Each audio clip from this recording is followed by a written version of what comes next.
Well, good afternoon. I'm going to brave it. The sky's still looking a bit dodgy, but I've got this to fit. This is the bottom dampener pulley, because this got a bit damaged last time when I was doing the timing belt, because this was seized on, the old one. I've got a new belt to go on because the other one was knackered. I've got a new idler wheel, and I've got a new tensioner pulley as well, so those will all be fitted underneath here once I've got the wheel off. Get back to you in a bit. Underneath, I've just taken, let's get around there. I've just taken off the 4 bolts inside there, which hold the bottom pulley on. This one here is a 15, which I've got to push away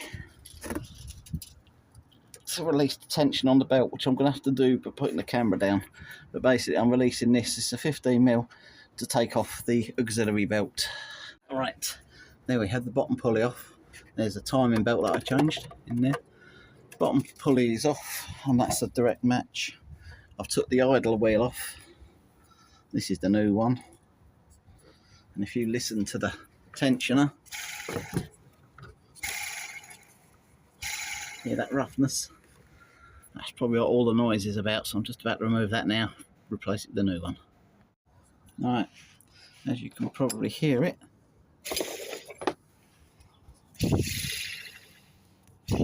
the bearing is gone in that, so we've got a new one to replace it with over there. Right, let's get this put back together.